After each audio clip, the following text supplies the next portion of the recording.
recording. Hello and welcome back to the Block Update podcast. This is a Minecraft podcast with me, Foxy Noddle. Me, Foxy Noddle. Foxy Noddle. Yep, that's not going away. That's not going away anytime soon. Slack Lizard. It's episode 70, and before we start, I would like to thank our 40 patrons for their amazing support of the show. If you enjoy the show and you would like to help support us, you can do by going to patreon.com/the Block Update. The prices are per podcast, and the cheapest price, which is $1 a podcast, is practically nothing, guys. We'll get you access to our bonus shows, which we record every week. We just recorded an amazing one talking about... We went on for ages. That was a good one. Yeah, that was a good one. I don't want to give anything away, but it was a good one. Access to our Patreon-only Discord channels and a Discord role as well. So it's worth doing, guys. It's 100% worth doing. You should definitely do it. If you haven't already done it, then what are you doing? Yeah, let's just head over to Patreon. Yep. Yeah. Get it all situated out. Mm-hmm. Exactly. Jeez. Okay, so Slack. It's been a week since we did the last podcast. Yep. Right? Yep. Obviously, we've already talked about our weeks in our week section, so we don't need to talk about that. So we should probably, in that case, think about looking at the feedback. What do you think?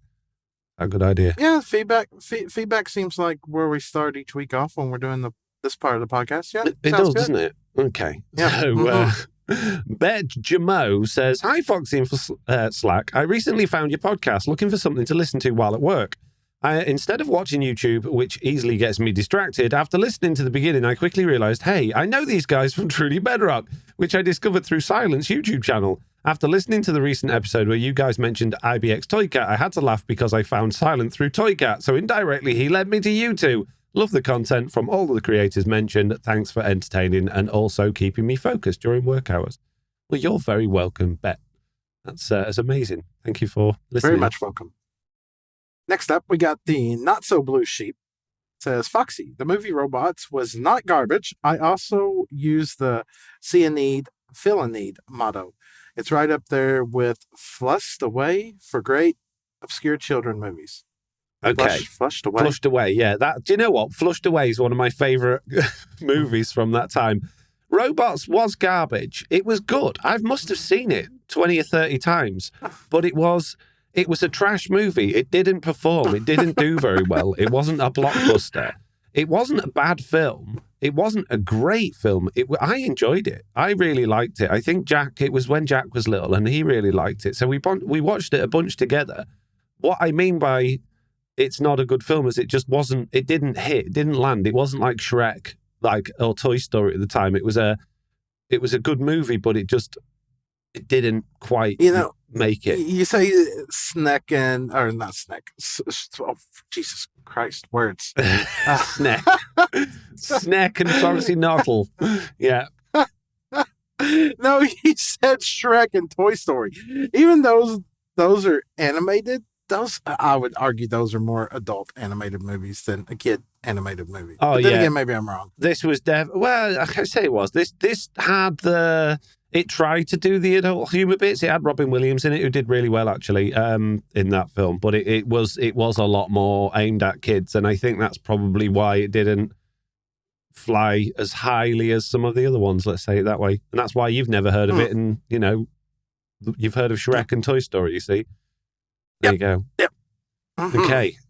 Right. Stitch Fix is back saying https://mindtrim.com. This site allows you to add your skin. So, we were talking about armor skins in the last one. Yep. This one actually allows you to add your skin to it. I don't know whether or not it actually lets you pick. Oh, you do? Yeah. I'm on it now. It lets you pick the different trims and the different armors as well. Yep. So that's much better. So that's good. And they say, also, mobs damage seems all broken. Warden not hitting so hard. Sometimes I was wearing chain, helmet, leather pants, gold boots. Took 2 hits to die from the Warden. Yeah, the Warden attack don't have any. The armor has no effect. That's the whole point of the Sonic attack. Is that it doesn't matter what armor you're wearing. So it should, even if you're naked, take 2 hits to kill you.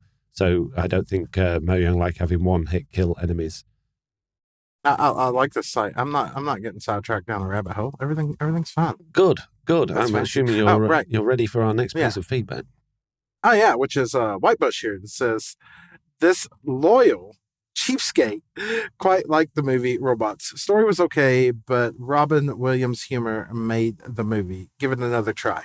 I don't need to give it another. I've seen it millions of times. I liked it. Maybe I used the wrong words. Maybe you're not understanding what I'm saying. I liked the movie, but it wasn't a great movie. And as a whole, it didn't do well, okay? I'm not talking from my perspective. I thought it was great. I loved it. But from other people's, clearly, it didn't review well. Jeez. Bet Jamo is back again. Says, add a tip channel to the Discord so we can jot some tips down. We think of them easily.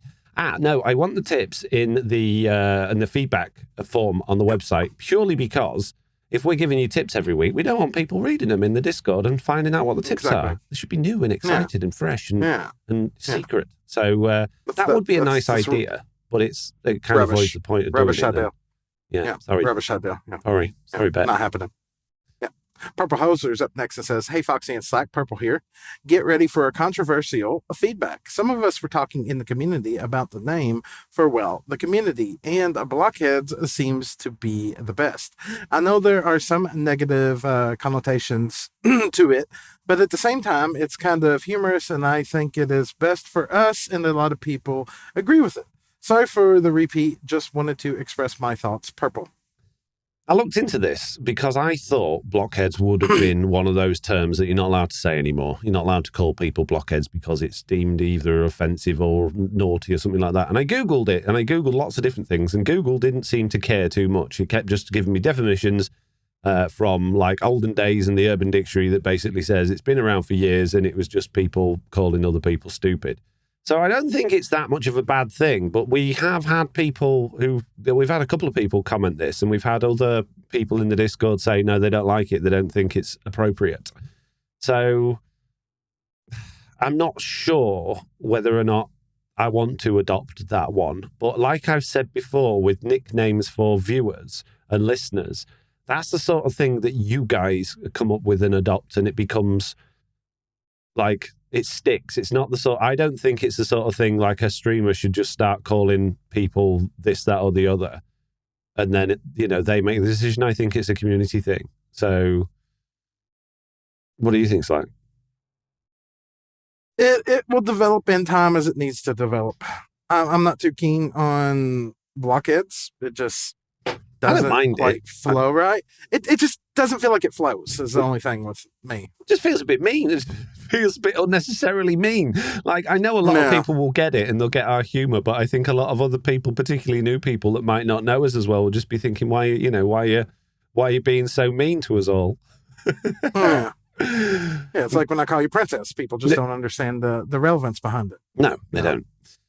Jeez. Purple Wolf 83 says, hello, Foxy and Slack. You guys have spoken a lot about the different things Mojang could do for the deaf and blind communities. This is one area I feel comfortable adding my opinion. I have a set of 9-year-old twins, one of which is deaf. Both love playing Minecraft. However, I do see my son that's deaf having a harder time because he can't hear zombies or creepers. He's constantly dying to mobs simply because he can't hear them. Subtitles would be extremely useful for him. He does get frustrated simply because with no subtitles and not being able to hear, he has no idea if mobs are around unless he sees them. It ultimately ends with him getting frustrated and quitting the game, which is sad because he really does enjoy it. Now, my solution is to let them play in survival, but peaceful mode, so mobs aren't a problem. Yeah, it does suck. And I know we've covered this to death, and I think we should probably nip it in the bud at this point before we say anything else that we shouldn't say. Well, I think we all agree that the more accessibility Mojang can do, the better.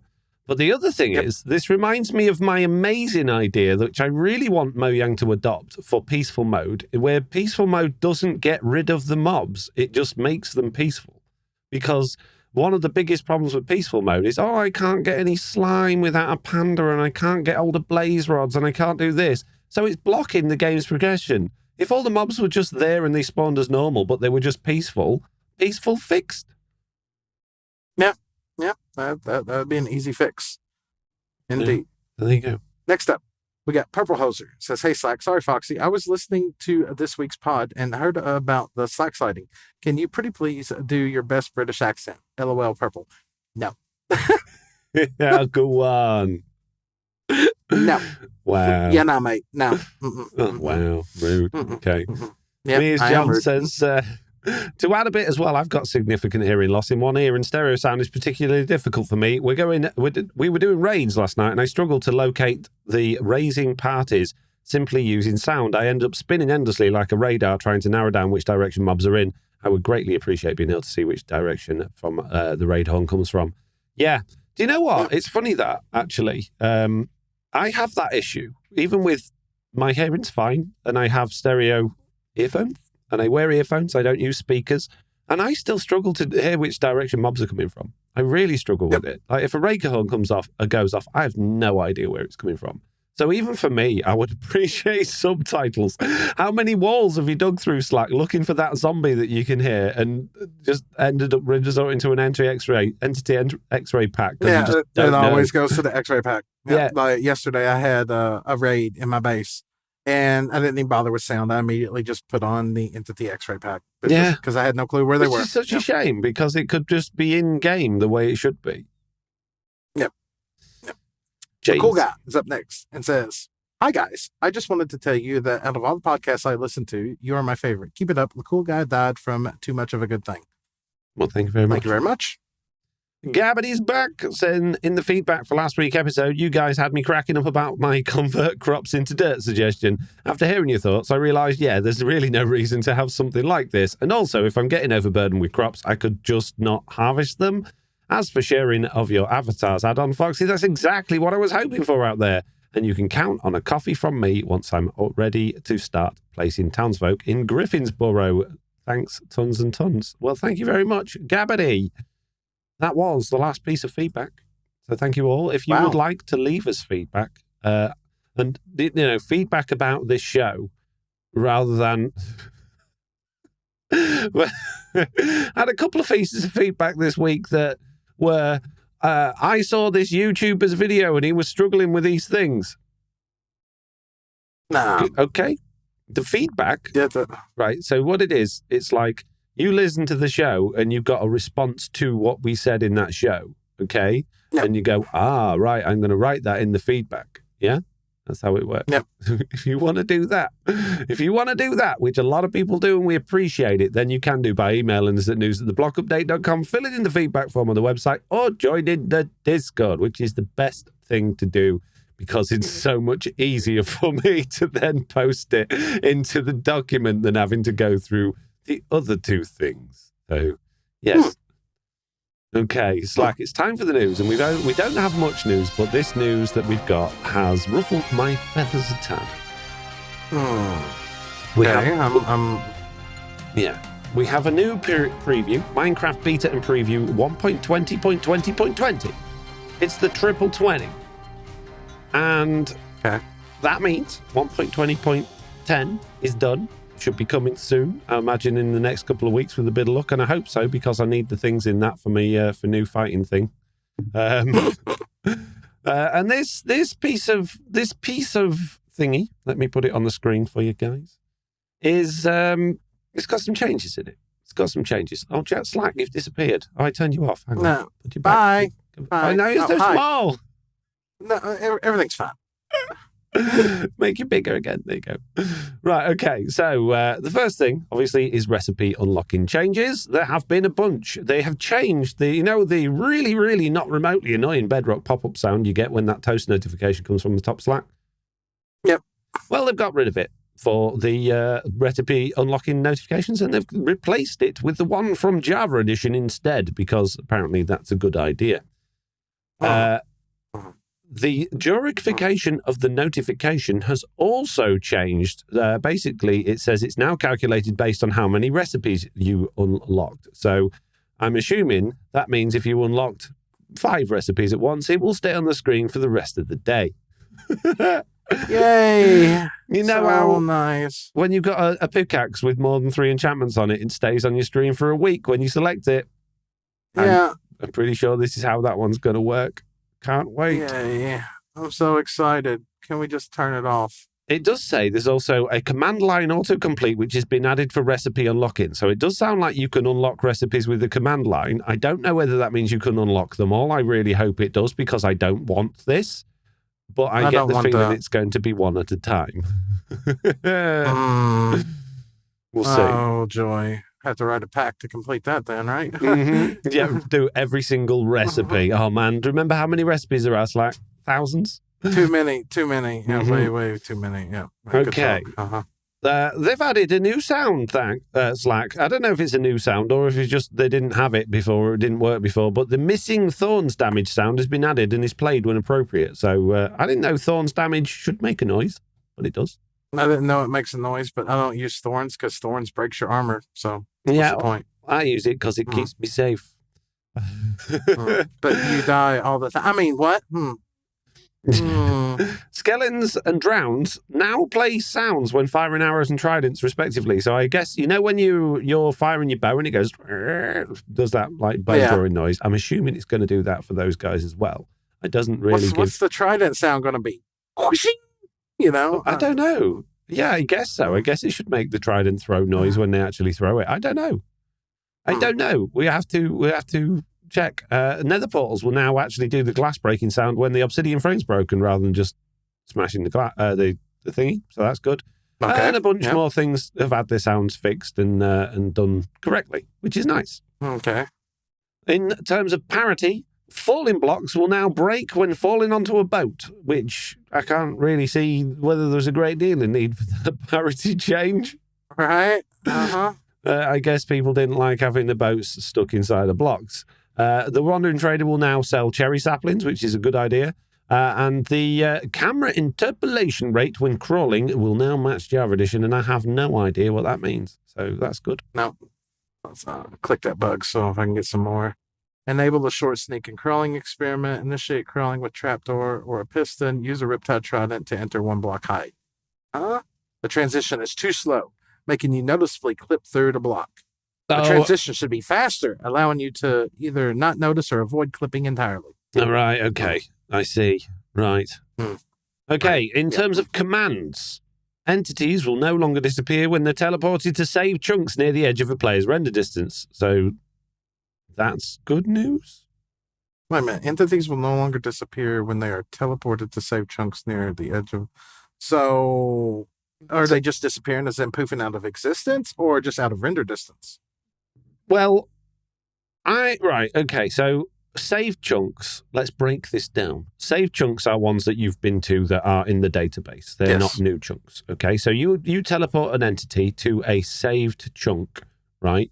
And it says it will disappear. Now, I'm assuming that's all entities rather than just the entity despawning, because if it's out of render distance, it should have despawned. So I'm assuming that's things like villagers and things like that were just disappearing. I don't know. Weird. Yeah, because otherwise, no need to fix it. If you teleport in a skeleton further than it is too far away from the player, it should despawn anyway, right? Yep. Okay, right. What else have I written down in my notes for this one? Okay, the cherry leaf particle. Is this in this bit? No, it's here. Cherry leaf blocks will now generate particle effects at a relatively larger distance based on system performance. And this is good. Something I noticed today, actually. I was building an arena for this new thing that I was working on that I talked about a lot in the bonus show. And you may have seen it, Slack, in the thing that I did for the live show exclusively between the bonus show and this podcast. And those cherry leaves, the particles fall from them. I thought it was a biome thing, but it's not. It's based on where the leaf blocks are, which is great. But as soon as you're about 3 or 4 blocks away from the cherry tree, the particles stop. So, it's saying if you've got more performance, you'll get more particles. You'll be able to see them from further away. So that's good. That'd be nice. Nice. Suspicious stews no longer shows up in creative inventory because apparently they did something they shouldn't have done, and it did. And something, scrolling down a little bit because most of this is really useless, something that I quite like. I very much like, actually, for Marketplace World. So, let me give you some context. I built my Mob Heads pack, Slack, and my Mini Blocks pack. We'll get to more of those more later. But this is a good thing. So, I really wanted to release Marketplace Worlds with my add-ons on. But the problem is, with Marketplace Worlds, they can only have one seed. They are stuck on a seed. And that's a shame, because if you wanted to just have a survival world with my add-ons downloaded from the Marketplace, you couldn't. Because unless you just wanted to play in the seed that I picked, you could never load up a new world with those add-ons, which is a shame. But now they've added support for allow random seed in world template manifest. So I'm assuming that means that I can throw out a marketplace map, providing it's got something of significance actually built on it with a few of my add-ons on, and people can pick whatever seed they want. However, it does say allow random seed. I don't know whether that means they can pick a seed or if it just gives them a random one. I'm assuming the latter. Yeah. I would assume the latter as well on that. But it'd be nice if they could pick a... Because when you load a world from a world template, it does give you the world options before it goes... So do you know, you've used world templates before? Yes. Yeah. So you go to a new world or create new world, and you've got a bunch of options. You've got all the realms options. You've got just to create a new world. And then right at the bottom, you've got your world templates. And those world templates are worlds that you've downloaded. And you go to create one of those, and it gives you the world options. But sometimes they're locked because it's marketplace content and you can't change much on there. So that will, if they allow in the random seed, surely that means that they're allowing you to change the seed box rather than just picking a random one. Sure. You would hope. So that'd be nice if that was the case. I'm going to skip down a little bit now past the editor stuff, and I'm going to go into the items section. So this is all to do with the experimental items, which are slowly but surely coming out of experimental. As you can see, if you're watching this on the internet rather than listening to it, you will see a lot of the things are coming out of experimental. However, hang on a minute. Where's the bit that I wanted? This bit here. This is in the beta API system, so ignore all of that because, well, hang on a minute. I'm confused. Oh, we've got two item sections. That's why I'm confused. So ignore that one. Let's go to the beta API system first because, so I made that offhand add-on, Slack, didn't I? And it worked really well until 1.20 came along and they broke it. Yep. One of the reasons it worked well was because in that you can run a command to put any item into a player's offhand. And you can run that command in Minecraft. You don't need to use the B2P APIs. You can do the replace item command and you can put any item into a player's offhand, which I think is how it should work. Why should it be limited? If they go into a player's offhand, why wouldn't you be allowed to do that? Makes sense to me. However, what they've done is they've said they've implemented a slot validation for set equipment, which can now returns a Boolean, which is true or false, indicating whether an item can be equipped to the specific slot. So that basically means that you can't put a sword in a player's armor slot, and you can't put in the helmet slot, and you can't put a log into the player's foot slot, which you could do before. I'm wondering, and I'm really worried that this means you will not be able to put any item into the player's offhand other than the stupid ones that are supposed to be in there, like the Nautilus shell and the rockets. So here's a question that I have for you then. Is that related to a file that can be adjusted? No. Is there a JSON hard-coded? That's dumb. Sorry, but that's 100% dumb. Yeah, I don't know. I'm only assuming that that's going to do that for the offhand. I don't know if that's the case, but if they're putting in those checks for what items can go in what slot, why not just give people the freedom? What if you wanted to put a log on somebody's head? Why not? Doesn't hurt. No. Well, no, in Java, they always want to scream in the name of parity. I know when we do the Chaos Stream events, we can shuffle your armor around. So you can move your helmet to your feet and stuff like that. Yeah. You can always move stuff around. Why in the name of parity, why change this like this? Exactly. I don't understand why people do this. And I'm assuming that the developers must assume we're stupid and go, oh, well, we need to stop them being able to put the wrong thing in the wrong place by accident. No, we're not doing it on accident. If we're doing this level of work, we know what we're doing. If we want to put boots on our head, we will put boots on our head for that reason. If I want to put enchantments that don't fit on this item, like I want to put protection on Elytra, I should be able to. Why won't you let me?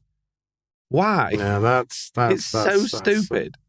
I agree. That's a dumb move, and especially if there's no way to edit that via JSON file, it's even dumber. No, there's no way to edit any of this stuff. It's all hard-coded, the beta API system. So, yeah, nothing you can do with that. Good. Way to break something, guys. Good job. Yeah. Something else that's broken, and this is what's really ruffled my feathers now. So I've had my mob heads and my mini blocks pack for a very long time. And yes, they've used the experimental holiday creator features stuff, which has been experimental. And yes, there's been bugs in them that I don't like to shout about, because why would I want to shout about bugs with my add-ons? The bug is that with both of those, you can put, if you've got the experimental versions, you can put the mob heads on your head and the mini blocks on your head, which people like to do. In fact, the whole reason I had to make the experimental versions was because people complained too much without the experimental ones. They couldn't put them on their heads. So I made them be able to do that. Now, I decided, like you can with wither skulls and skeleton skulls and things like that, that I would make the mob heads and the mini blocks stackable. So when you got 8 of them from the wandering trader, or you killed a mob or various mobs and you got a bunch of them, they weren't just taking up one slot like a helmet would or a pair of boots, which makes sense. But the problem was the geniuses that were involved in making these. I shouldn't be mean, but this really wound me up, this one. The people that made, they're obviously very smart developers. They are genuinely good developers because they've given us the ability to do all of these things. But they wind me up with the decisions they make. And it's probably not their decision to make, but I'm going to aim this at them anyway. Anyway, so what could happen was, if you tried to place a mini block on the floor, because you clicked it and you right-clicked it and it was a piece of armor, it would put it on your head and on the floor at the same time, which means it would duplicate. It would also, if it was a stack of them, put a stack of them on your head and one on the floor, so it would duplicate. So what they've done to fix this is they've said, instead of fixing it, what we're going to do is just not let anything that's classed as armor, that goes in the armor slot, be stackable. So my mini blocks and my mob heads will not be able to be stackable if you want to put them on your heads, which is totally, totally ridiculous. Now, we can't make, like on Java Edition, their mob heads and mini blocks work because they're the player skull. They're just retextured player skulls. We can't do that with Bedrock Edition because we don't have access to the blocks to change them. They have to be entities. You can't put blocks on your head in Bedrock Edition, custom ones. Unless you could run those commands that we could run before, but we're not allowed to run those commands anymore. See where I'm going with this, Slack? Yeah, this is, oh, God. So, but the thing that winds me up now is in this mess of text here, it says that if it's an offhand weapon, that can still be stackable. So I can have a stack of items in my offhand and it won't duplicate when I put them in there. But I can't have a stack of items on my head.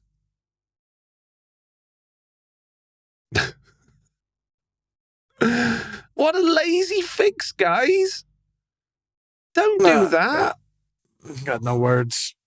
So now you're going to have, all the chests of mob heads and mini blocks you've got, 1 per slot mini block? How many chests do you need for a stack of mini blocks? Oh my God. So with 1.20, they broke my actual mini blocks pack, which was the one I made where they were like actual mini blocks that were blocks, because they said you can't have that many permutations, it crash your game. So I had to nerf that. And now they've broken my one that's been around for ages. I've had to nerf that. So basically, and I know developers use my packs. I've had it from one particular developer that I talk to regularly. He often tells me, I always use your add-ons for testing realms because they're so reliable. Well, they're not reliable now because you keep breaking them. I got nothing. I just, no. So why? No. If you're going to fix it, put the time and effort into fix it. Don't just put a Band-Aid on it and go, that's the easier way of doing it. Just make them non-stackable. You've just ruined packs that have existed for a couple of years that people love, that have had those packs. One of them's had over 250,000 downloads, right? 250,000 people are now going to be like, why can't I put they're broken now? Thanks, guys. Yep, thanks. Yep, good job. Good talk. Yep. How hard could it be? That seems too simple. Yep. Yeah. That's it for the news, Slack. That's it for my I'm glad. I want to walk away from the news after that. Yep. Which takes us into the Bugdate. Have you got a bug, Slack? Not any that I can remember right now. Okay. Right, I have one. It's not a very big bug. It's not particularly interesting. And I don't know if I mentioned it or not last week. I don't think I did. Maybe I did, actually.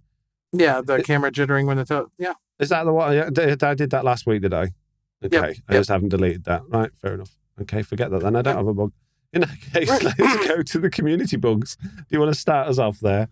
Yeah, I'll start us off here with Robo Rufus 7 says, if you're playing a record from a jukebox, then turn around so your back is facing the jukebox. The music gets really quiet. I'm just praying this isn't a new feature. I don't think it's a new feature. That doesn't make sense. That's always been like that. What, if you turn around, it gets quieter? Or just spin around on the spot? Well, at least it always seemed that way for me. It may well have done, but it shouldn't, because because you're still okay. This is, speaking of bugs, this is one of the things I've had an issue. Let me tell you about a bug, Slack. It's not a bug, it's just a feature that I really, really want that doesn't exist, because experimental cameras. Okay. Mm-hmm. Experimental cameras. So you can take the camera away from the player, point it at something else. And the whole reason that they've added this ability into the game is not for the players, it's for the marketplace content creators, in order to be able to do cutscenes, because we used to do all sorts of really janky teleporty things to the player and make them ride things and do all sorts of stuff in order to do cutscenes. People like to do cutscenes, little animations with a couple of characters or whatever, and do cutscenes. Yeah. And as you've seen from what I showed earlier, I'm not going to talk about, you can also do other things with those cameras, which I think are now going to be essential for content going forward. Yeah. The problem is, there is absolutely no control or way of detecting with the camera what field of view the player has. So let's say, for instance, you have taken your time to build a little set for your cutscene to be in, and you've got your characters in, and you haven't built a whole house, you've just built the room that they're in, because you're going to point the camera in that direction to be exactly where you want it to be. So you don't need to build the rest of the stuff. Yep. If a player's got a field of view of 30, all of a sudden, they're not going to be able to see anything because they're too close. If a player has a field of view of 110, they're going to see everything in that, and outside it and everything else. And there's no way to detect it. So I came across this problem when I was doing these menus for this thing that I'm working on. Because if they have a field of view of 130, you are zoomed so far in, you can't see the menu. And if you have a field of view of 110, you are so far out, you can't read the menu.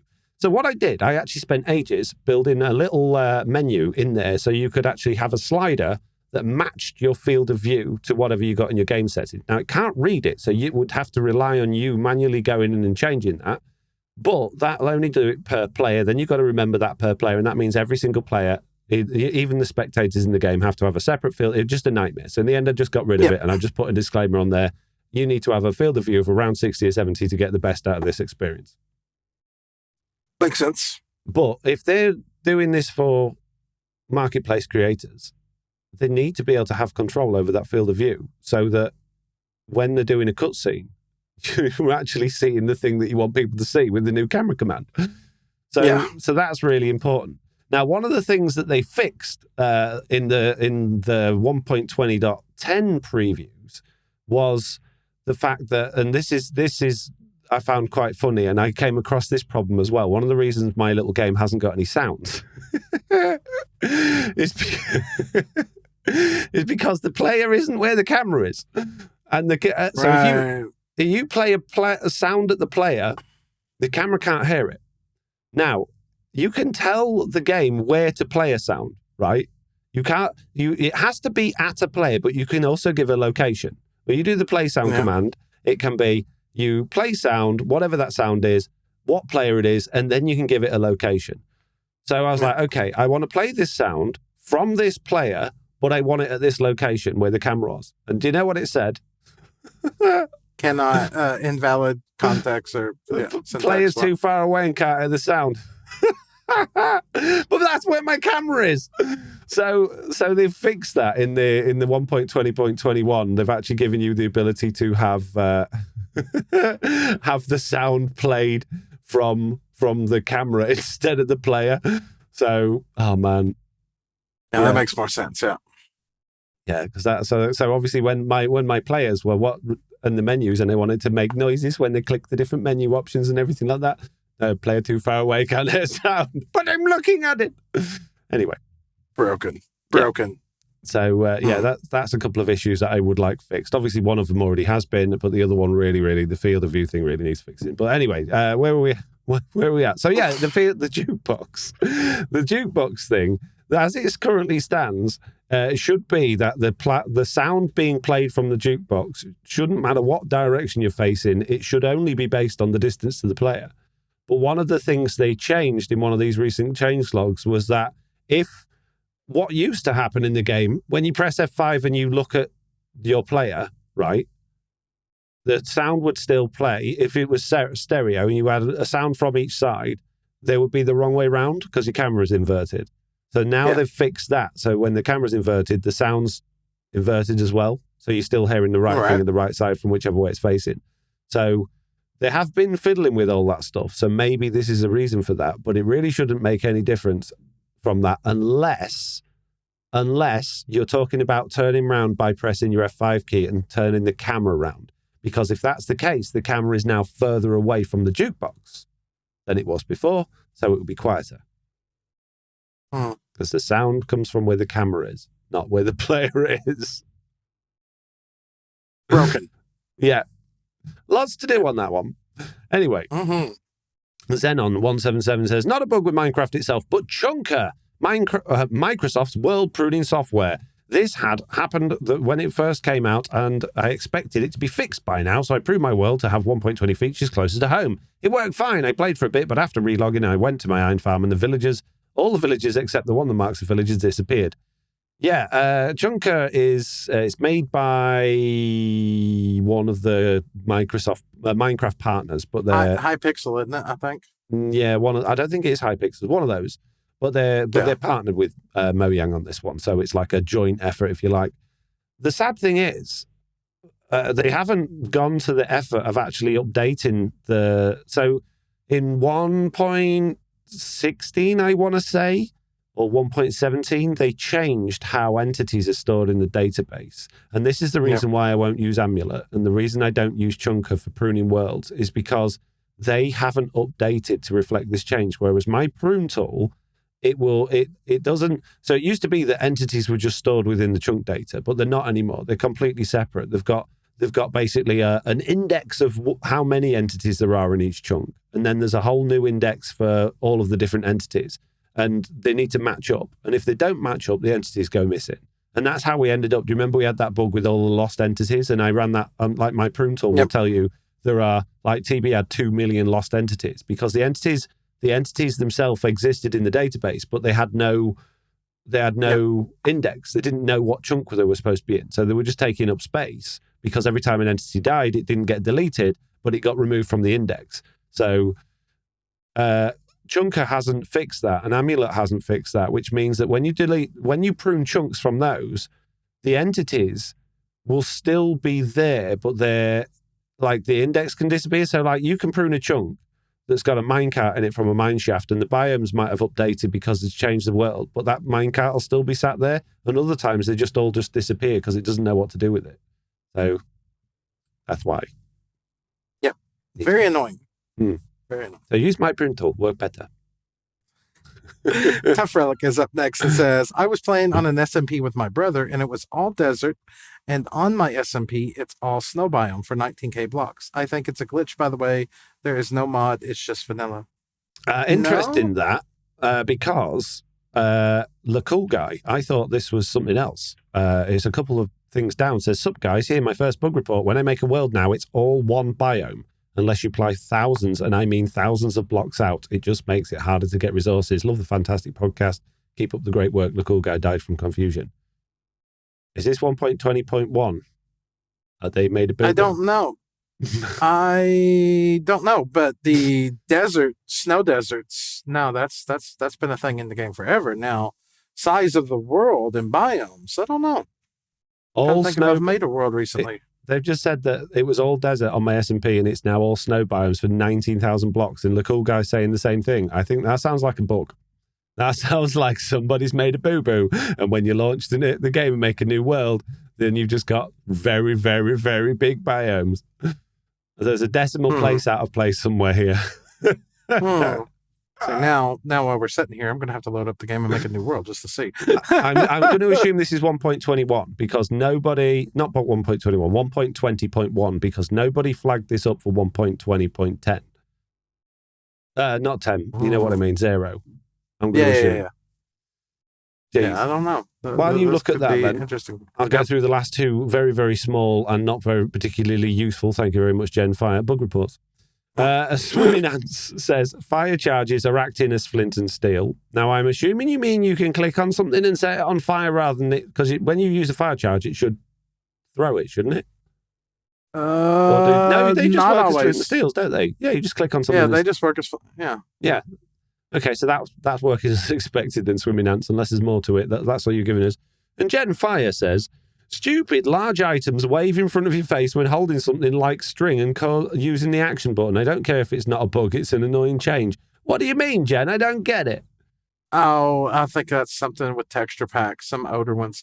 Like sugarcane is suddenly not this, it's like insane. Like poppers are massive and everything. Oh, well, you need to update your text packs then Jen. Jeez. I immediately loaded up a world and everything I see is nothing but snow. Oh, really? Is this 1.20.0 or 1.20.1? Saving and quitting, closing that.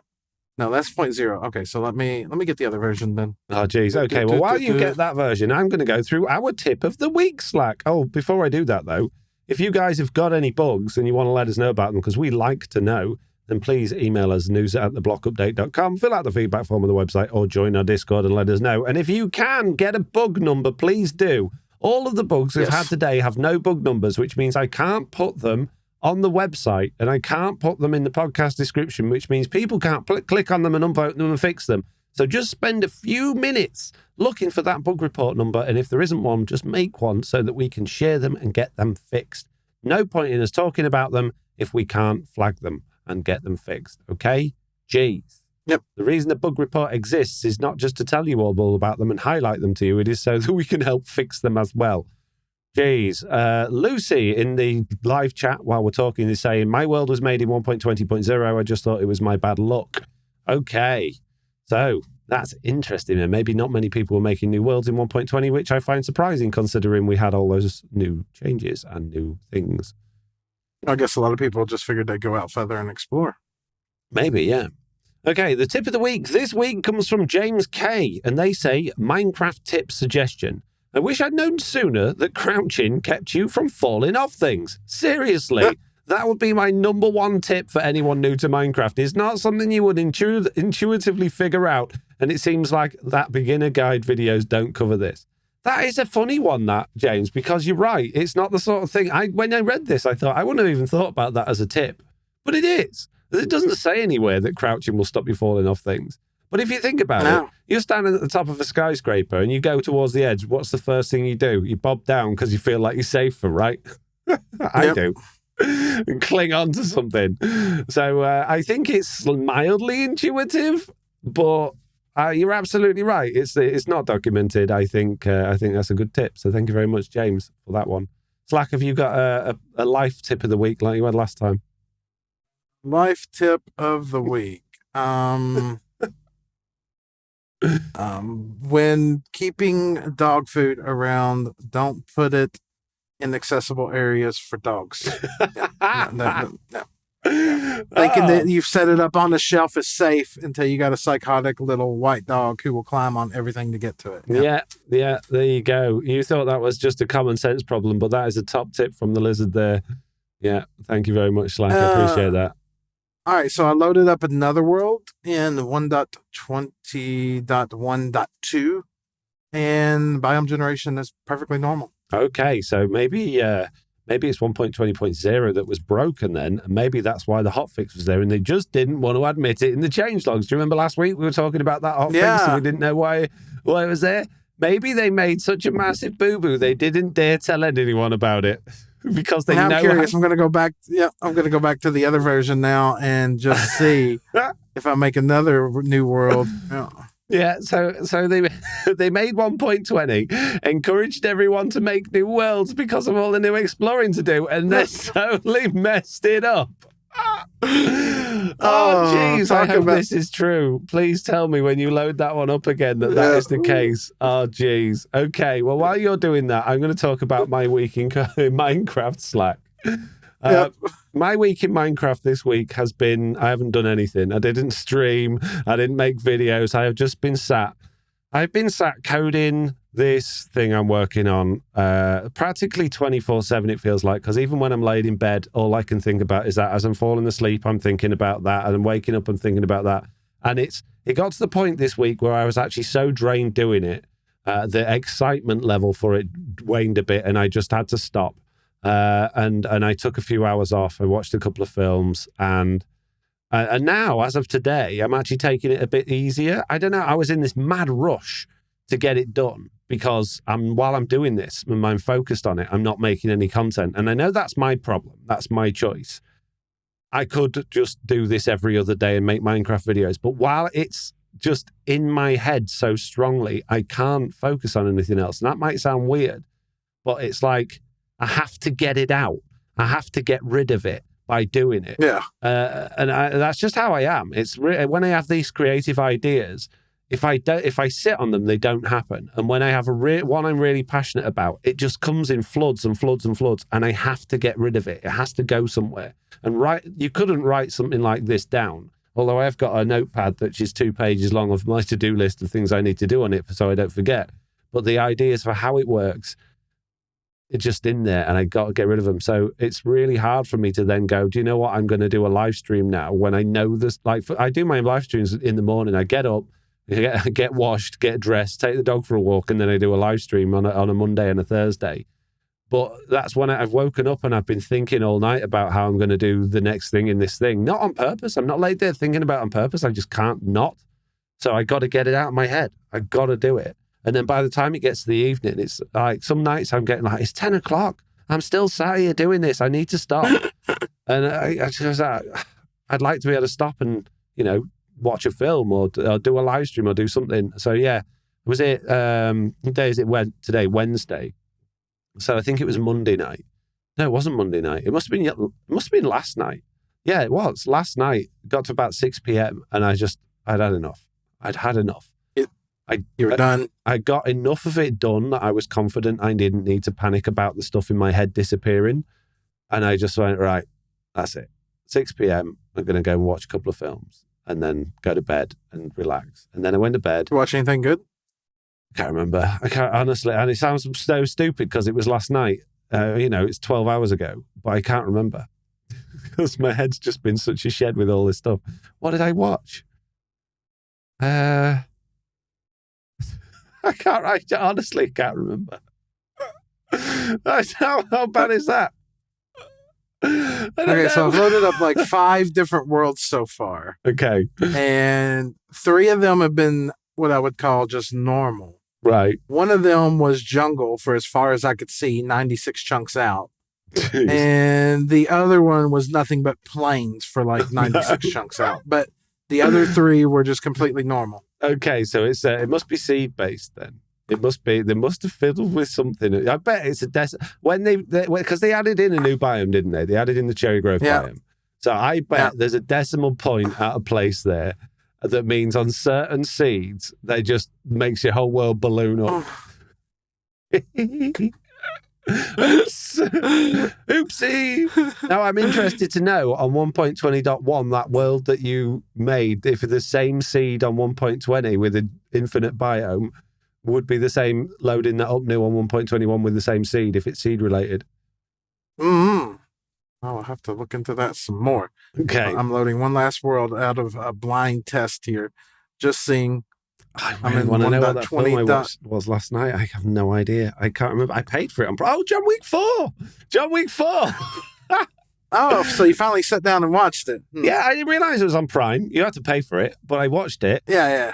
Now, you mentioned in this, without any spoilers for the audience at home, I think it was during last week's bonus show, but I'm going to bring it up now anyway. You had issues with the green screen segments? Yep. Was that the cars?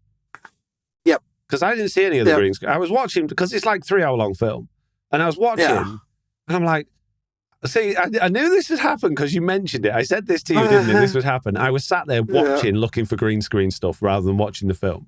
I was like, there's no green screen stuff. I don't know what Slack's on about. Was he watching a different film? And then all of a sudden there's this like quite a long car bit. And I'm like, oh, I see what he means now. The cars didn't look great, did they? No.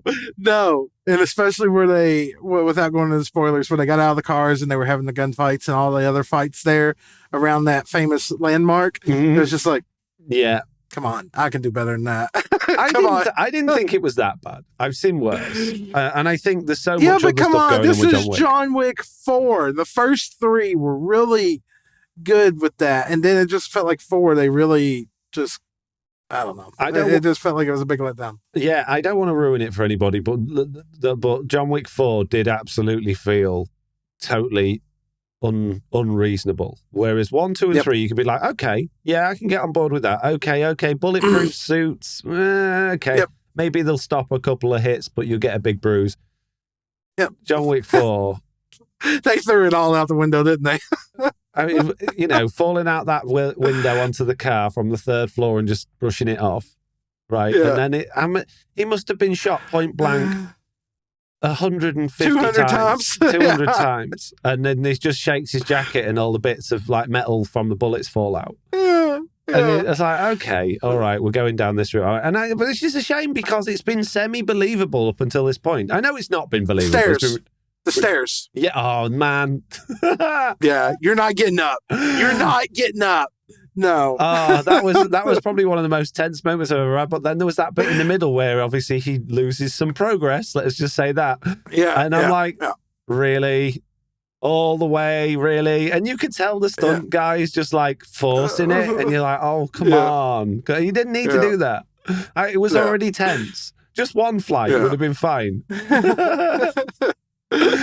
So I did enjoy it. Don't get me wrong, the John Wick films are fantastic, and what strikes me I enjoyed it, but it did not live up to the first 3 in my book. No, it didn't. It was nowhere near as good. In fact, I spent a lot of the film clicking the up button on my remote to see how long was left, which obviously you can't do at cinema if you go to cinema. But I was like, they've got a lot to tell in this story, and we're a long way in. Which normally means things are going not quite, as well as they should be. Whereas the other ones, I watched them all recently, and I watched them one after the other, and you didn't know they were happening because they were so good. And that's a sign of a good film, is like it finishes too early. Even if it's 3-hour long film, if it's finished too early, it was a good film. Whereas this one, I'm like, come on, let's get going. Let's do this. I won't go into any spoilers, but have you watched the new Avatar yet? Yes. Oh man. I think that is my ultimate all-time favorite thing to watch.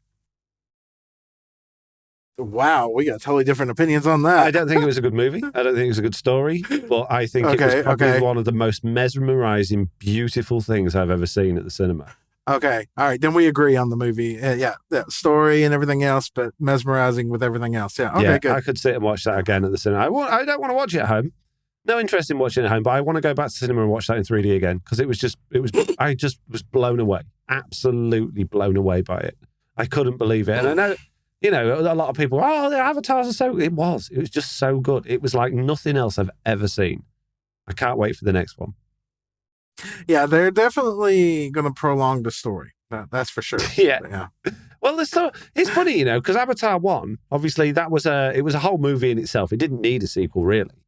And it was like, it was a global thing. It was, as far as we knew in that movie, we know more now because of the sequels, but as far as we knew in the movie, that was the entire of the whatever tribe they are. Is it Natiri tribe? The Na'vi, The Na'vi versus the bad humans, right?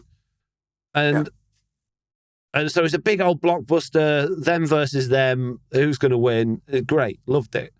In this one, they've kind of gone, no, we're just going to focus on like one person in one place. It's not a global thing anymore. It's a much more local fight. Yeah. And now it worked. It was fine, but it just didn't feel like it had the same impact, Even though you were in the same universe, it didn't feel like you were in a way. Yeah. So anyway, we are supposed to be in the Our Week section of Minecraft, and we were talking about Avatar and John Wick. Maybe we need a movie podcast, movie reviews. We should do that in the bonus show, Slack. There we go. We pick a movie, we watch it, and then we give a review on it each week. Yeah, we could do that once a month or something. Like, pick a movie, we've both got to watch it, and then we'll do a special, like, bonus show, movie show once a month. That's a good idea. Yeah, I like that. I can get behind that one. Yep. Okay. Yeah, certainly easier than can you complete this entire game within this month and then talk about it at the end of the month? Yeah. yeah. Movies a lot better. Right. Your week in TB you covered. Yeah. Or in Minecraft. Mine. Just a summary. I've just been recording again. I've been back on TB like crazy, getting content out. Not much to report in Minecraft other than that. You want to watch what's happened? Go watch the videos on YouTube. That's dirty and tricky, but works, right? Yeah, absolutely. Yeah, okay. So our week in Minecraft has turned to, instead of our week in Minecraft, just go watch my videos. That's fine. That's fine. Yeah, it's great. I'm trying to extend it, Slack, because we're only an hour in. Well, I mean... Tell me what you've been building at least. What you've been working on. First things first, I built a smelter. I went armor trim hunting the other day on stream again and had a little bit more fun with it now. The only real thing of substance to report was while I was out doing all the outposts, I kept getting bad omen. So I kept dropping bad omen off at every village under the sun out there. So if you go out in the positive and you come across any village, I almost guarantee you there's a raid going on. I would just drop it and keep going. But then lo and behold unto me, I forgot about bad omen on my way back home. Oh. And of course my nether portal is right at my iron farm. So guess what happened when I come back to base with all my fancy armor trims and everything? And then to add to that, my base is actually in a mine shaft. Oh, that's fun. Yeah. So, and then I finally cleared the raid just for it to start again. On purpose? Accident? Because there's a bug in the game still where raids still trigger. Oh, really? Times. It's still what when you get Hero of the Village? The Hero of the Village triggers. Oh, good. Yeah. It's nice. So I've had to deal with many rounds of raids, and it's gotten quite annoying. Oops. Quite. Yeah. Amazing. Good job. No, it's not funny. I find it quite entertaining. Hold on. Yeah. Hi. I've had a dog climb over here that wants attention. It's okay. All right. Well, while your dog's climbing on you, I'm going to start our wish list this week, like with Mossy. In fact, I'm going to reorder these so you can get the nice short ones. I know you like the short ones. Okay. Now he wants to leave. Okay. Mossy says, for the first time, I have an idea for the wish list. A lava conduit, similar to the water bomb, but crafted from some new artifact. Heart of the Fire, hunted out from bastions or fortresses with gas tiers, the structure built from quartz or gold blocks, giving the player fire resistance for given radius. I really like this, Mossy. I think this is a good idea, but I think it should have a specific, a unique structure for it. I think fortresses and bastions are now way too overused, particularly with the new armor trim. I would like to see a new structure in the nether because there's so much other stuff going on in there. It would be actually make it more fun to go and travel there if there were more things to go and see. So particularly maybe one underneath the lava that you have to use fire resistance to go for. And maybe if they give you fire resistance, you might actually be able to see under the lava. That would be a nice effect that it could give you. What do you think, Si? Kind of like how we've got the, what is it? The water ruins, shipwrecks and stuff like that. Yeah. What if you had something like that in the nether and there was just like one thing poking out of the lava to signify that there's a structure down here? That's a good idea. Yeah. I definitely think that you need to be able to at least see a little bit underneath the lava when you've got fire resistance, because what's the point in fire resistance if you get stuck under lava? Because how many times has it happened? You're getting hit by something, maybe shot by like a skeleton, and you're in the lava and you're getting knocked back and you can't tell which way to go and you're underneath a block. You need to have some vision under lava. There's this person out there called Marabella Jade, and I've seen that happen to her quite a bit. Fall into the lava, with fire resist and still end up dying. Yeah, that's happened to me. I've suffocated under lava before. MacSjon is next. It says, Dear Jeff, could you please add the possibility to put armor trims on my Elytra? The armor trims look best on a chest plate, but I never wear them. Now, I'm in two minds about this. What do you think, Slack? I never wear chest I could go plate, either way. but then I'm Yeah, I not really never wear that bothered chest about plate. armor trims. But I would like it. I'd like to be able to use like banner patterns on Elytra, really. Yeah. Why can't we do that? We can do that with shields. Why can't we do that with the Elytra? That'd be fun. Because obviously, if you have a cape, then that becomes your wings, which is great. But not everyone's got a cape, and it's not like you can just get one. So, yeah, banner patterns on shields on Elytra. Yeah. There you go, MacSjon. Will you decide if you want to come over here so that I can hold you, or do you want to just sit there and do the chicken dance all day? Just remember, Slack, the people at home listening to this have no idea what you're talking about, and they're thinking you're talking to me. Now, I would like to come over there and hold you, but unfortunately... Well, I've got this little dog who's dancing around me at this moment in time and walking all over my desk, and every time I go to pick him up, he runs away. Oh. So now I'm getting a treat, and I'm cheating. I'm be like, hey, you want this? You come over here. And he's just going to ignore me. Right. Okay. Next, Robo Rufus. Yeah, are you doing this one? Yeah. You should be able to swim in lava when you have a fire resist potion. It's so slow. I don't mind the slowness as long as I can see. Yeah. Seeing is important. Yeah. Now, Tiny Raccoon. At least you can fly out of lava. Speaking of blockheads, Slack, Tiny Raccoon, intelligent person here. Maybe Bane of Arthropods also do extra damage to Enderman. It needs some use. Maybe creepers too. Now, I'm going to give you my Minecraft tip of the week is check out what the dictionary definition of arthropods is, there, Tiny Raccoon. I'll give you a hint. It starts with spy and ends in der. Now, having a Bane of Spiders sword wasn't really doing its name justice if it worked against other mobs. That's what sharpness is for. Wow. Just saying. Okay. Yeah, Tiny Raccoon, that's a bad idea. Yeah. Sorry about Tiny Raccoon. Sorry to make you feel foolish there, but it would be a silly thing to do considering it's a spider sword. It's a stupid sword. They should just get rid of the enchantment. Nobody likes it. But what is me as John saying here?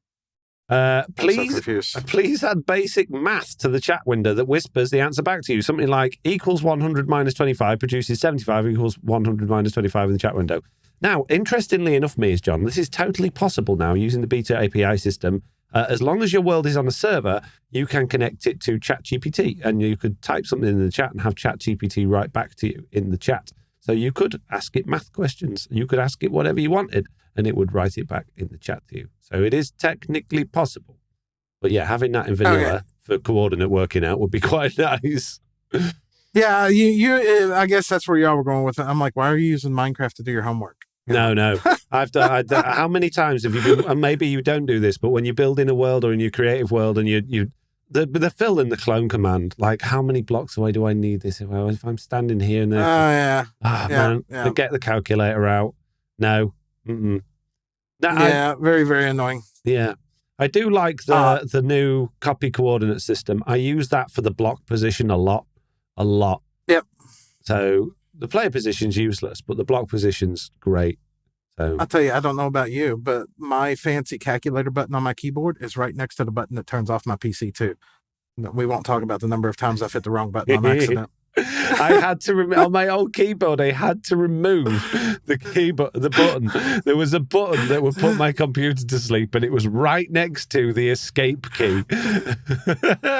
So I had to remove the button because every time I went to hit escape, which I hit a lot, believe it or not, but I don't know why. I must do a lot of things that require me to hit that. I would turn my cutter. So yeah, I took the button off. Rotated Alpha is next. It says the sleeping bag, bedrow, a bed that you can take with you while exploring that allows you to pass the night but doesn't set your spawn. Yes, I like that.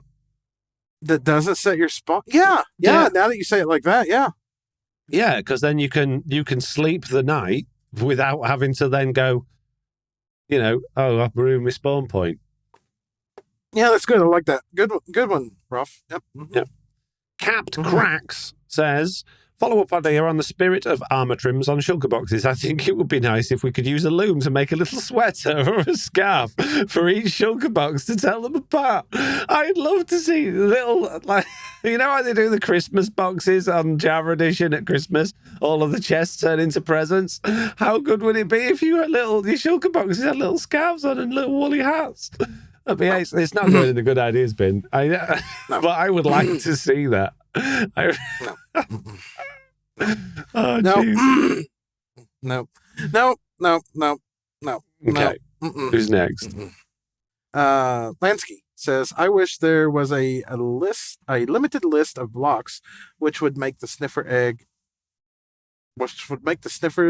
egg to crack open, so we could display it just like a turtle egg. Yeah, they basically want it to not open when you put it on certain blocks. Like turtle eggs will only open if they're on sand, right? Well, let's just wax the egg. That way it can't open. Yeah. Wow. Poor baby sniffer, never been born. You cruel, heartless people. No, I agree. It would be nice to be able to preserve it. Maybe pickle it. Put it in pickle it. Wow. Okay, I was just waxing the egg. Now you're pickling it. It preserves eggs, pickling them, doesn't it? Just put it in a jar with we've got these decorated pots now. Put a turtle egg in it with a few sea pickles. There you go. Oh God. Oh, that's so good. Pickled sniffer egg. What more do you want? Jeez. Oh my God, that's right. Okay, Purple Wolf. I have a wish list item that some won't agree with. I would like a banner marking like Java has. My reason is this world I play in, I share with my kids. It would be so much easier for them to find different bones, even farms, if I could just put banners with the names and then follow maps. Not to mention the fun Easter egg type of games you could play. This is a specific kind of thing, but for those of us with kids, it would be extremely useful. I think it'd be useful for everyone, Purple Wolf. Map makers, just people in survival in general. I don't know why this doesn't exist. In fact, I saw it was on Twitter a while ago, and I shouldn't have been mean about it, but I did. Someone posted because I think I was mean because I'd already thought about it, and someone else did it. But someone posted a video where they were like, "Oh, I've added banner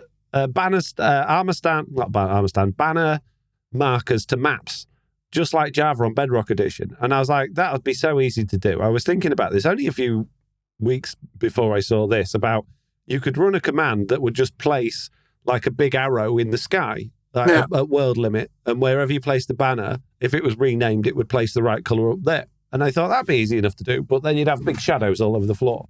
Anyway, I see this video come out, and I think Silent Whisper shared it. It was like, oh my goodness, you've done it, you madman. And nobody had noticed that in the video, all of these big shadows were appearing wherever they were putting a marker. Now, the guy never looked up, but I responded by saying, yeah, it'd be great if they weren't building an entire marker up at world height that's putting shadows all over the floor. And one of the reasons I didn't do it was not just because of the shadows, was also because if you've built something up a build limit, how many checks is that guy doing to make sure that he's not just building something with a command inside something you've built? What, do you got a mob farm up there? What if you've got something really high up there? Yeah. And there you go. Oh, someone else on the server goes and puts a banner marker down there, and all of a sudden there's water pouring out your mob farm from the build limit.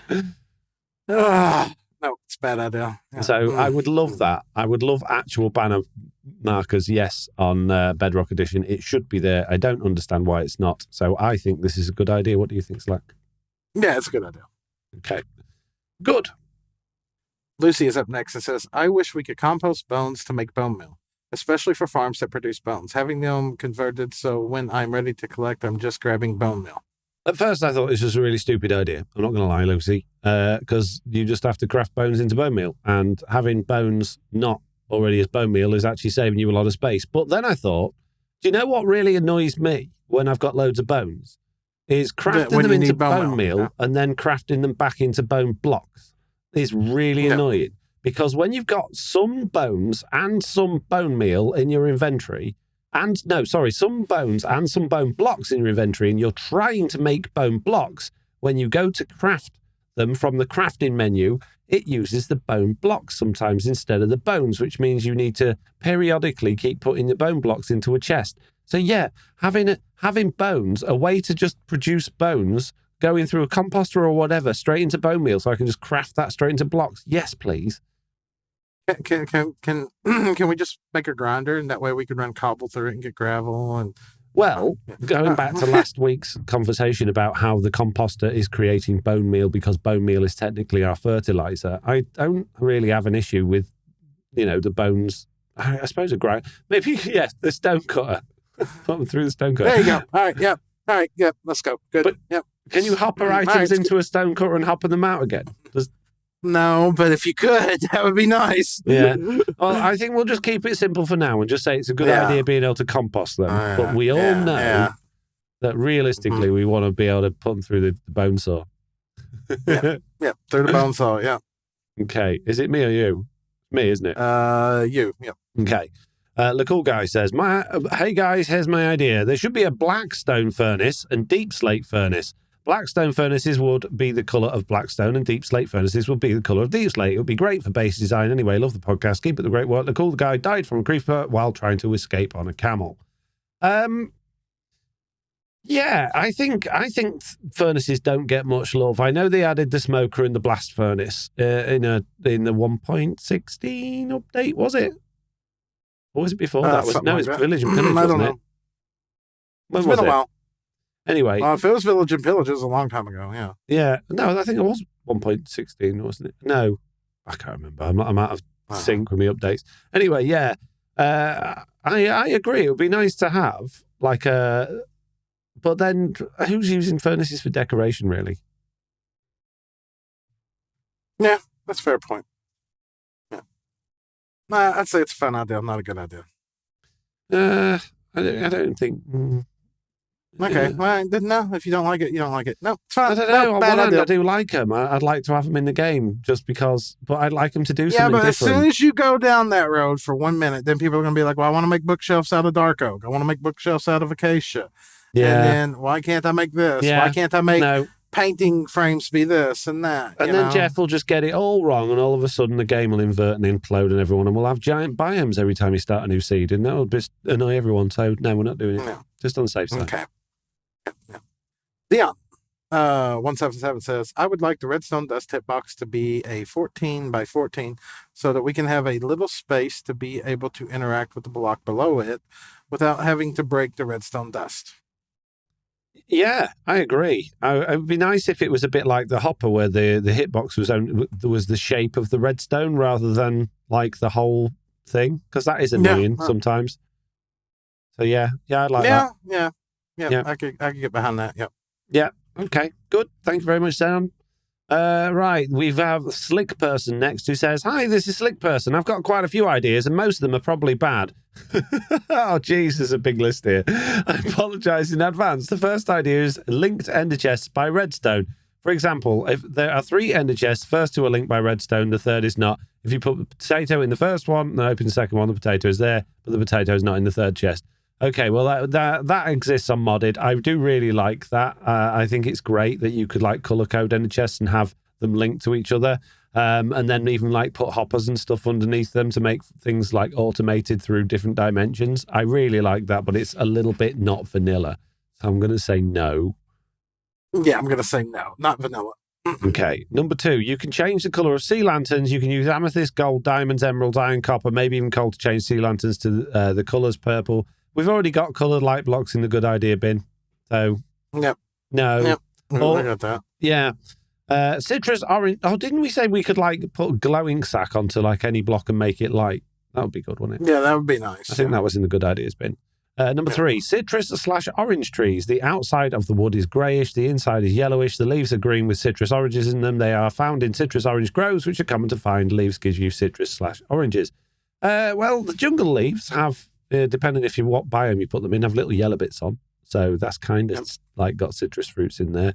I don't think we need a citrus fruit item in the game. I don't think we need any more foods in the game. There's way too many already, in my personal opinion.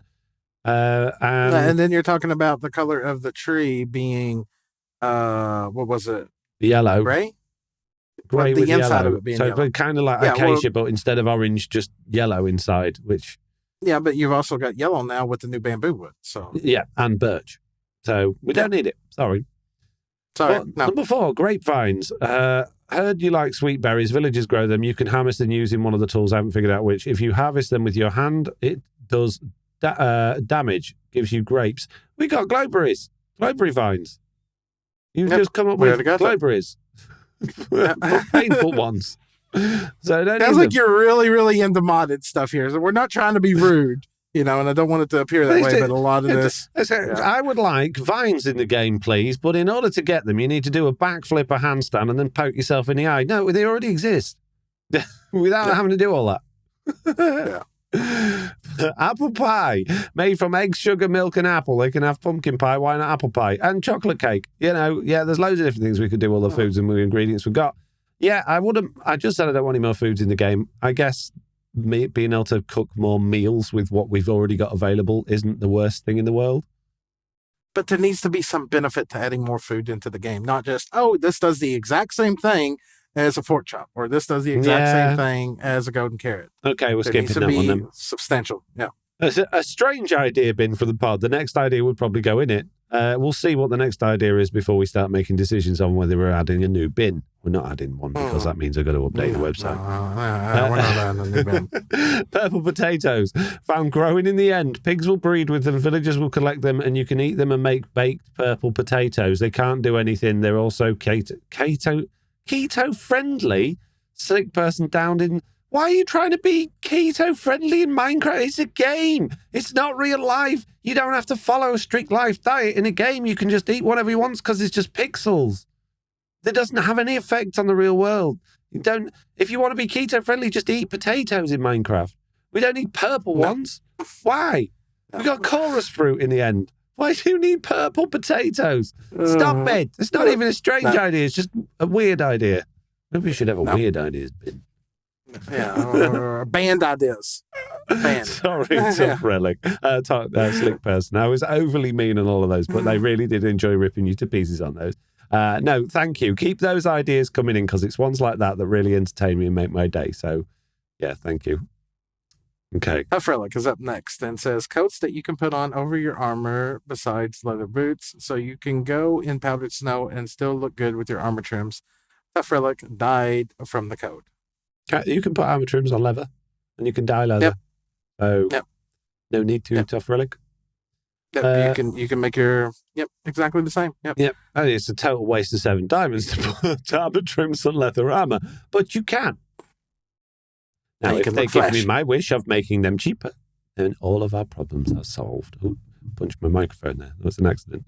The Cool Guy says, Sup, guys? The Sky, the Cool Guy. I have a great idea. There should be spears in Minecraft. You'd craft them with 3 iron ingots, 1 iron nuggets, and it would be like a trident. It would do less damage and have less durability, but it'd be a great weapon in early game. Love the podcast. Keep it the great work. The Cool Guy was empowered by a spear. Why? No, you already got arrows. No.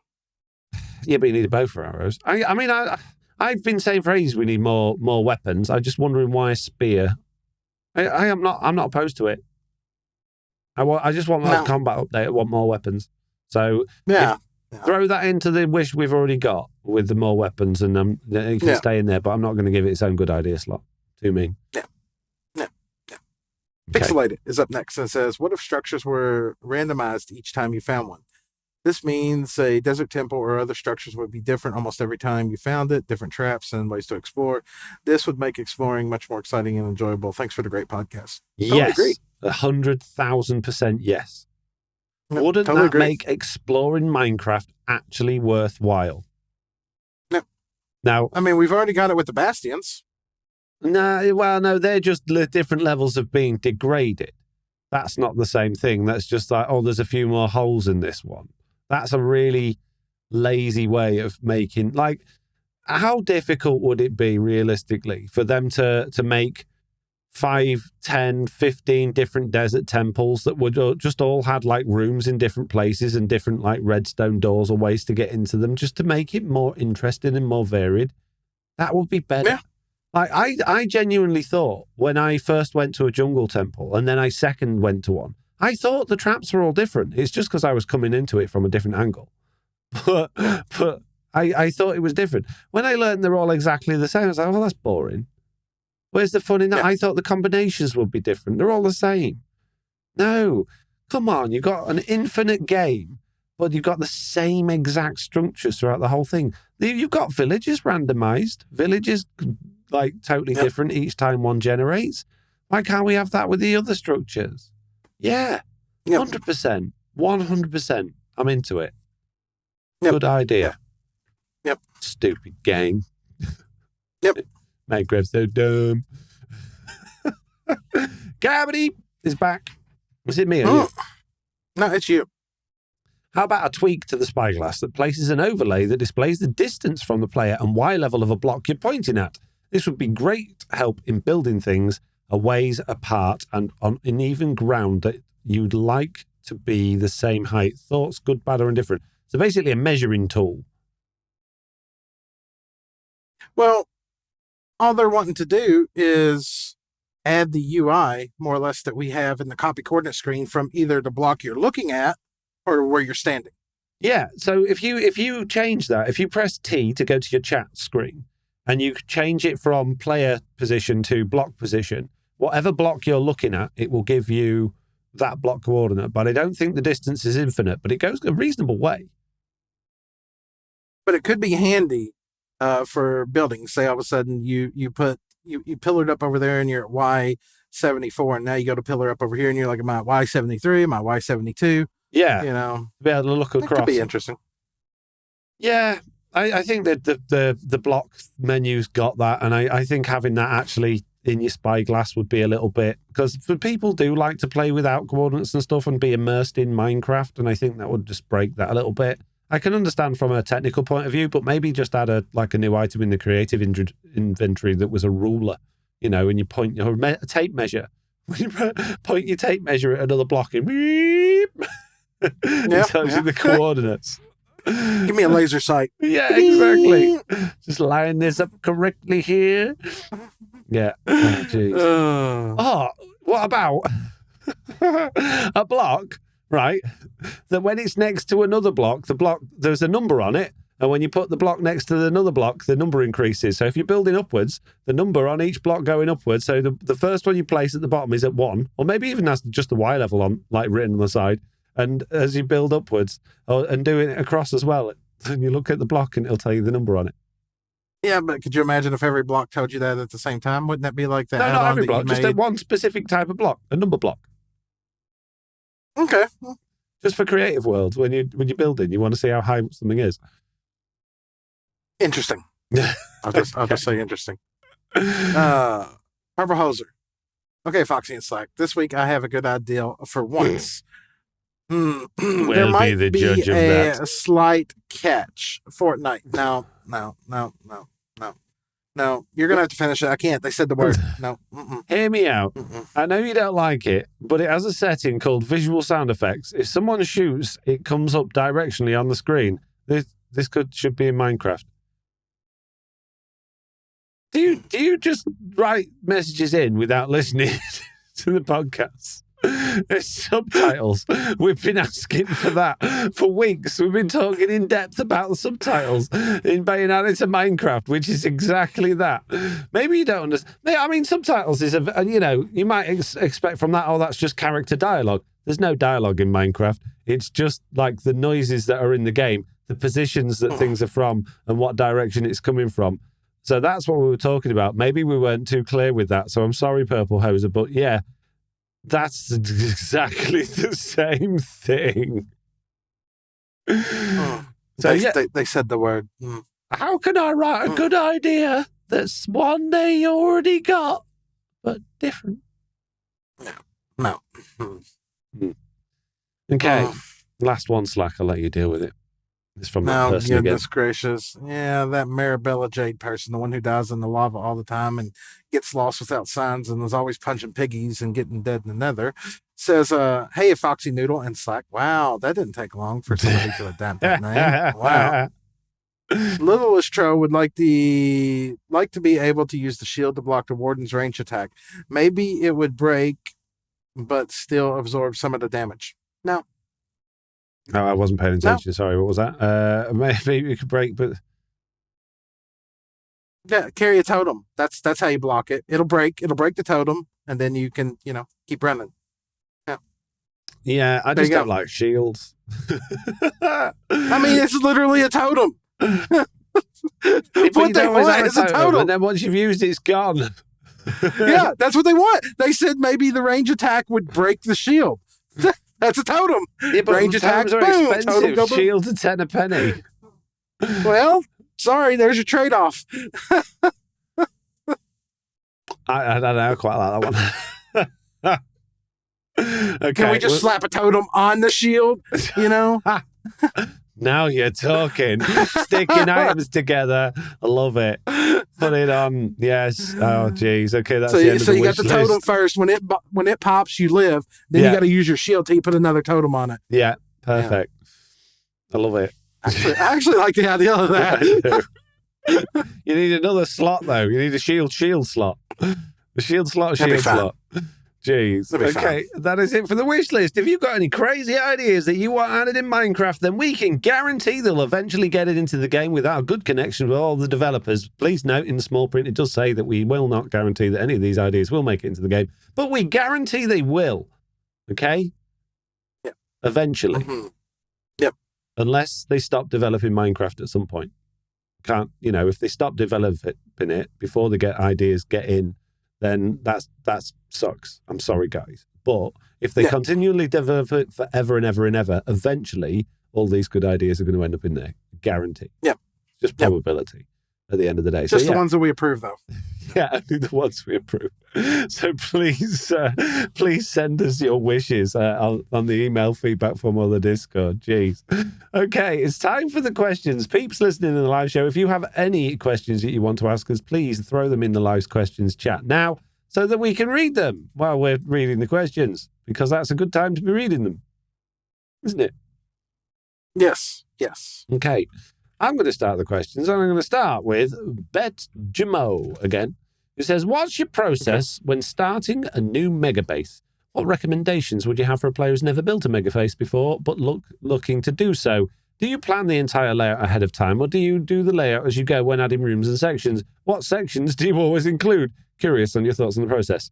I'm going to answer this one, Slack, as somebody that's built many, never. I've never made a mega base. And I wouldn't. That's my advice to you. For somebody that's never built a mega base before, is don't. Slack, you've built a couple of mega bases before. What's your advice? Only one of them was planned.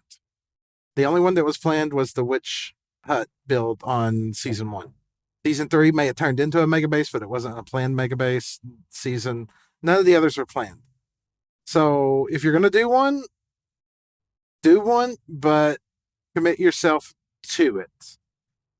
Know what you're going to do, because not saying it won't turn out as something good, but like the Netherrack Mountain that I built season 3, that was not planned as a mega build. Not at all. The pyramids with all the stuff in the towns, that was not planned as a mega base. That one, I don't even know if you'd consider that a mega base. Would you consider the pyramid one a mega base? No. No. Netherrack Mountain, yes, definitely. Yeah. Even your witch hut, yeah, with all of the stuff that you ended up doing around it, definitely a mega base. But no, I wouldn't consider your pyramid to be one. I know you had a lot going on there, and overall, the base as a whole, the whole base area was pretty mega, but it wasn't. It wasn't mega base. No. Yeah. Either only advice I could give is either plan it out in great detail or just fly by the hip. That's the only way to do it. Fair enough. Dragon was not a mega base. That was just a mega build. Yes, Jen. Sorry, talking to Jen in the chat there. How dare you talk to your beloved? It's just totally unacceptable. Slack. What do you think about? Yeah, my bad. Foxy Noddle. Okay, Slack. Next question, please. Which is Tiny Raccoon. How many listeners are you getting at the moment on average over the last month or so? Well, Tiny Raccoon, good news for you. If you join our Patreon, you can listen to our bonus show last week where we went into great depth about all of the statistics we've had over the last month. Unfortunately, though, I'm not going to share them here. So, sucks to be you, bro. Yep. Oh, it's $1. Right. It's $1. It gives you a whole month. You can listen to all the bonus shows in that time. And then you can cancel. Jeez, $1. The next one's you, isn't it? Yeah. Robo Rufus. What is your favourite game other than Minecraft? Foxy, what does FXNT stand for? And do you have plans to ever release another song? Also, if you had to play on Minecraft and any other device than PC, what would you play on? Okay, one question at a time, please, Robo Rufus. Jeez. Okay, the first one. What's your favourite game other than Minecraft? At the moment, Zelda, although I haven't played it for like 3 weeks. But yeah, definitely my best favourite game. What does FXNT stand for? It stands for Foxy Hotel. FOXNOTAIL. Will I ever release another? Do I have plans to release another song? No, because it's a shame, really. I don't have enough room to set up a recording studio as well as my recording studio. And the microphone I've got is no good, and I don't like the software on Windows to make them. So I've got an Apple Mac, which I do my music making on. I got a keyboard, I got all the stuff, but it's all just in a box upstairs because I got nowhere to put it. I'd love it. I would love it if I could have that running on my system here, because I'd just tinker with music all day. I love making music, but unfortunately, it don't work the way I want it to work on Windows, and I can't get Mac, right? Even as an emulator, like getting that working doesn't work with the audio well enough. It needs to be running at full tilt directly on the system. So maybe in the future I might, if I'm ever feeling rich, get myself a little Mac Mini and stick it on my desk and just be able to switch between screens between that and my PC. Maybe, but it's not on the cards at this moment in time. And if I was to play Minecraft on any other device other than the PC, what would I play on? It would be another PC or a laptop, but definitely not on a mobile device and definitely not on a console. Unless the mobile device or console had keyboard and mouse plugged in. Yeah, but then even then, it's still not as smooth. It's not as smooth. So, yeah. Where are we at? Purple Hoser? Yep. Hey, Foxy and Slack. I feel really stupid asking this, but it's been a question of mine for like almost a year. Who is Beardstone? I thought it was Slack, but I don't know, man. Purple. Mr. Beardstone is one of the TP members. He was a guest on the podcast relatively early on. If you want to go back and listen to that episode and check it out. And he's a lovely chap, makes very good Minecraft videos. He's just gone full-time recently as well.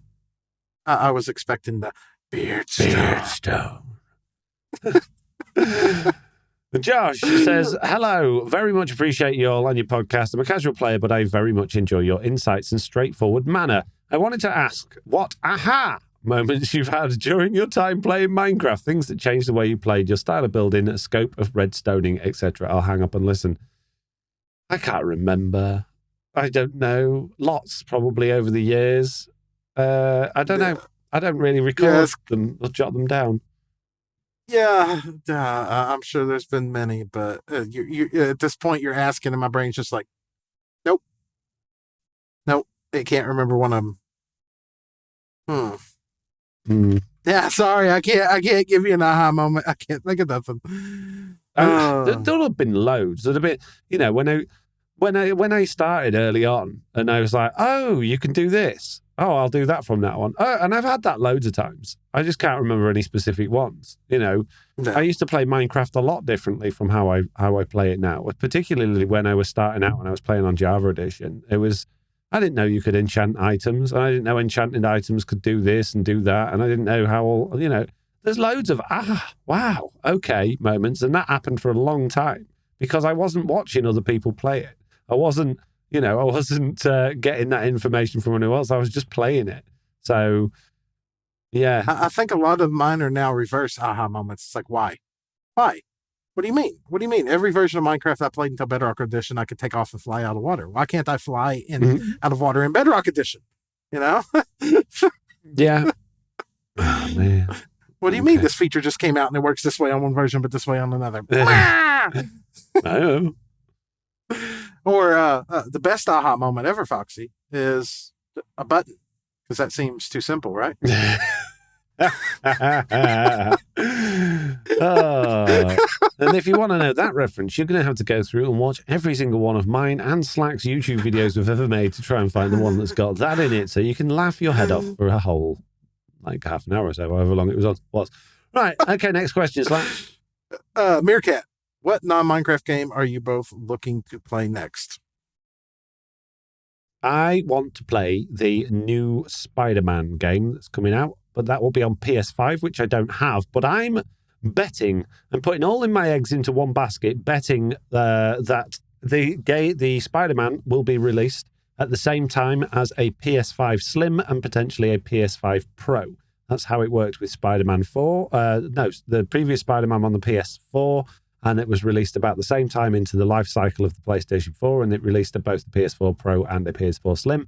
I don't want a giant big PS5. I won't buy one. I want a PS5 Slim. I don't want a giant, huge console that I'm only going to play one game on. I want a cheap, slim one. So, yeah, that's what I want to play next. But it has a few prerequisites because I have to buy a whole console to play it. I really want Diablo 4. Really? I really do. I just don't have the means right now. Just with the 3 months in the UK finances, everything's just horrible tight. But that's the game I'm really wanting to dive into. Yep. I've not played any Diablo games. In fact, I've never even seen any. And I was thinking about playing this on my Duckshot thing, but I watched a couple of gameplay videos when it came out, and I just thought, I don't know if this is my thing. Maybe it is, but I don't know. I know I really liked Minecraft Dungeons as a dungeon crawler, but my takeaway from that was the levels were too long. And, you know, it was, I prefer I enjoyed the like getting new armor and checking out new things and progressing, but I didn't like the length of the levels. And I think that's probably, you know, what Diablo's got to offer is the length of the levels, isn't it? So, well, it's not really levels per se. It's more of a RPG open world kind of thing. There are quests, but it's not in the same sense of anything like dungeons. Oh, really? Because what Yeah, I watched. It was the beginning of the Let's Play, and the guy was basically in a village, and it was all really dark and dim and miserable. And he went into like this bar, and like it's all top-down stuff. So he's there, and he speaks to somebody, and it was totally uninteresting. And then he went off to like there was another building, and when he went in this building, it turned like into like this underground section where it was, I think it was a church, and it was inside of a church, and he was just defeating monsters in there. And when he came out, he went back to the bar to speak to somebody, and they were happy that he'd been in there. And yeah, you'll have quests, but then there's just so much open world aspect, more like Oblivion and Skyrim and stuff like that. I don't know. I think I'd have to give it a go before I made my mind up. But it's a big game to go. I'll give a go of that. If it was free, oh yeah, and yeah. Then I wouldn't feel like not entitled. What's it called? The other word I wouldn't feel like I had to put loads of time into it. But with it being expensive, I'd feel like if I bought that, I really need to see it through, or at least play a good whack of it. And I just don't have time to do that right now. You don't want to end up like me with Elden Ring. You don't want to end up like me with Elden Ring. Ah, man, I love Elden Ring. Do you like Elden Ring? I hate it. No.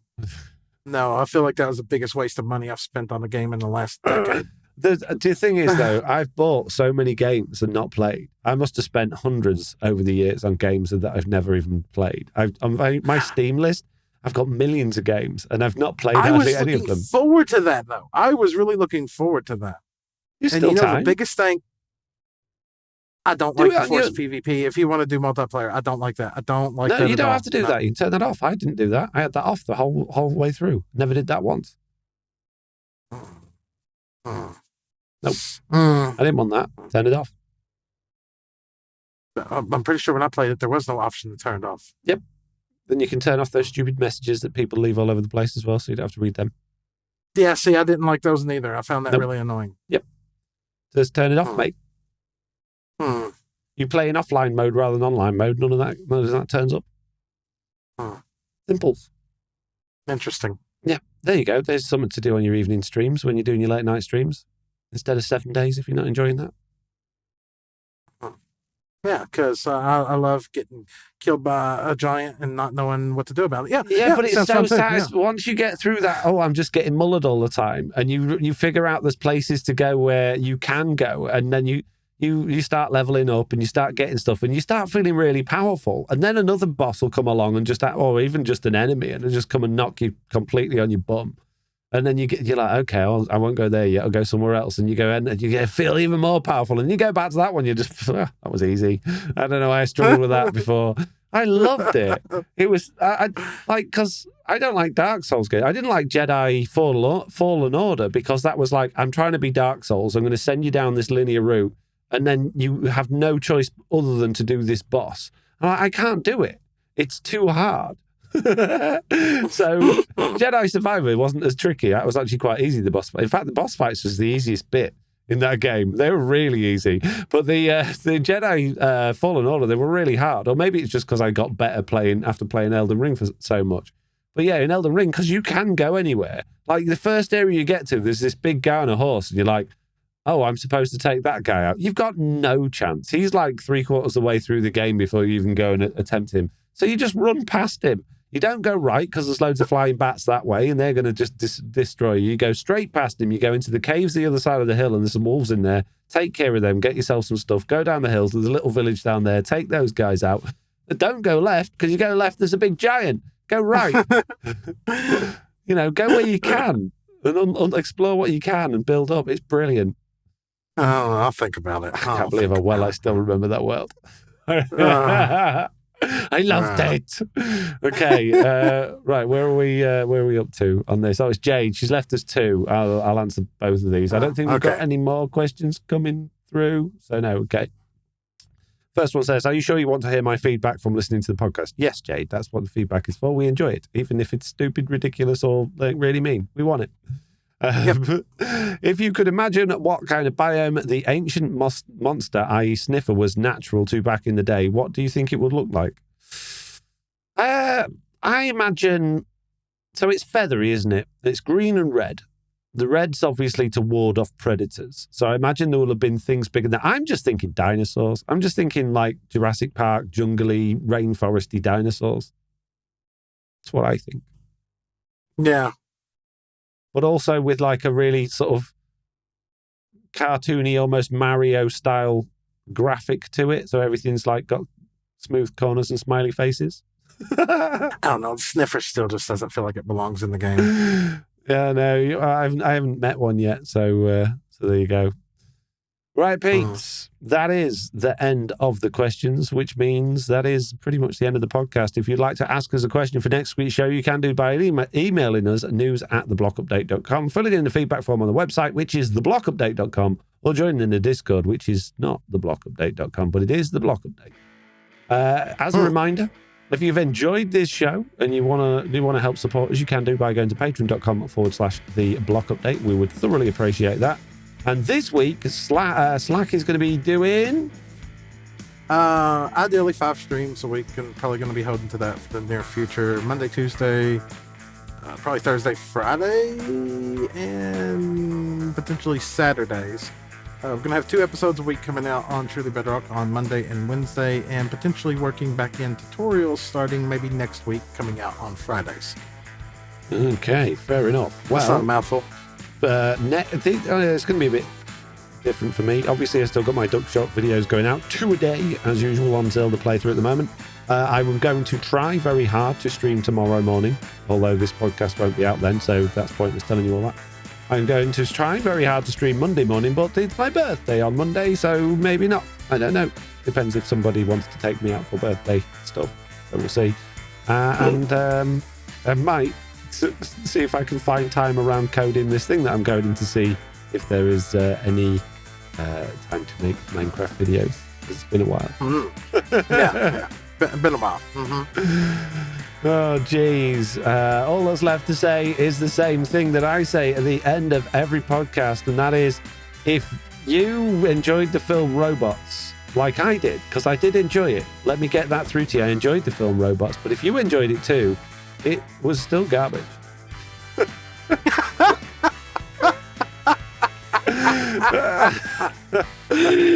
And on that note, it's time to end. Thank you all very much for listening. See you later, Slack.